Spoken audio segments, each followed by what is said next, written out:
नमस्कार। वंदे मातरम। 26 जनवरी यह सिर्फ एक तारीख नहीं है, यह उस क्षण का नाम है जब भारत ने स्वयं को एक गणराज्य के रूप में पहचान दी। हालांकि स्वतंत्रता हमें 15 अगस्त 1947 को जरूर मिली, लेकिन लोकतंत्र की आत्मा 26 जनवरी 1950 को ही सजीव हुई। 26 जनवरी का इतिहास हमें 1930 तक लेकर जाता है, जब इसी दिन पूर्ण स्वराज की घोषणा हुई। यह घोषणा केवल राजनीतिक नहीं थी, यह भारतीय आत्मसम्मान की उद्घोषणा थी। यही कारण है कि स्मृति को सम्मान देने के लिए 26 जनवरी 1950 को भारतीय संविधान लागू किया गया। 1946 में संविधान सभा का गठन किया, जिसमें 15 महिलाओं सहित 299 सदस्यों ने अपनी सेवा दी। ये सदस्य वयस्क मताधिकार के आधार पर अप्रत्यक्ष रूप से निर्वाचित किए गए थे और स्वतंत्रता के पश्चात यही सदस्य प्रथम संसद के सदस्य बने।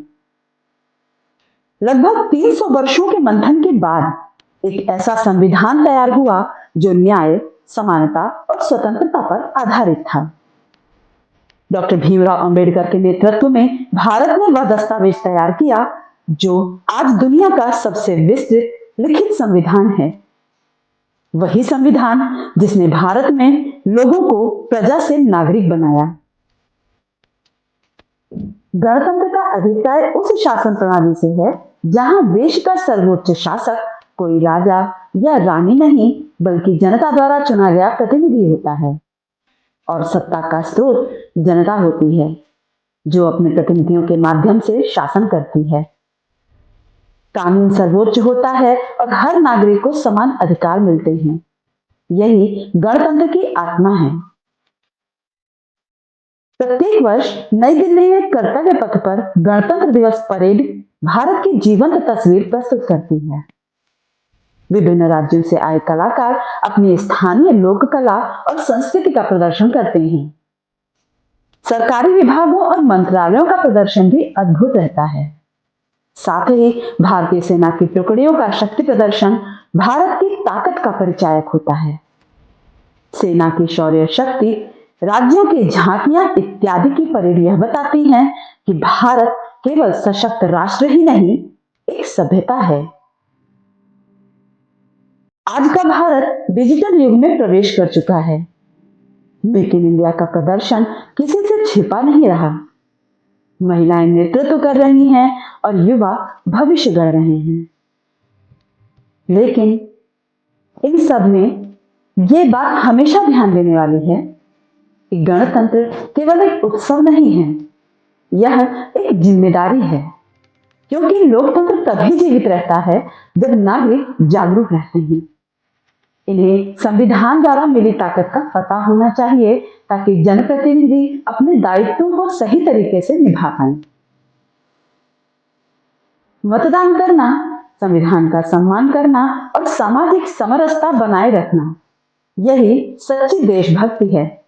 क्योंकि संविधान केवल पुस्तक नहीं है, यह एक जीवन दर्शन है। आते हैं वर्तमान में और जानते हैं 2026 की परेड में क्या खास है। इस बार जश्न पिछले कई सालों की तुलना में अलग और खास होने वाला है, क्योंकि कर्तव्य पथ पर सैन्य ताकत के प्रदर्शन के साथ साथ वंदे मातरम के 150 वर्ष पूरे होने का उत्सव भी मनाया जाएगा। इस बार अतिथि के रूप में यूरोपीय संघ के 2 शीर्ष नेताओं को आमंत्रित किया गया है।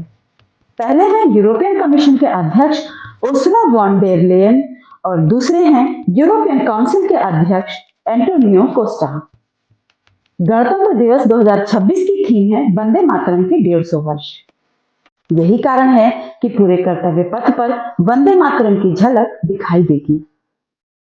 परेड में 1923 की उन दुर्लभ पेंटिंग्स का भी प्रदर्शन होगा जो वंदे मातरम के छंदों पर आधारित हैं।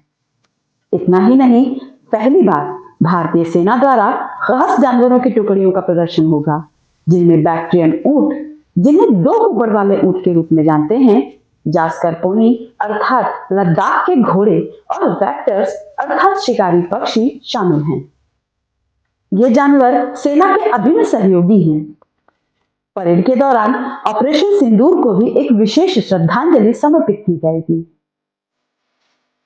माना कि स्वतंत्रता हमें विरासत में मिली है, लेकिन लोकतंत्र हर दिन हमें निभाना पड़ता है। तो आइए इस गणतंत्र दिवस पर संकल्प करें कि हम केवल दर्शक नहीं होंगे, बल्कि भारत के लोकतंत्र के सहयोगी बनेंगे।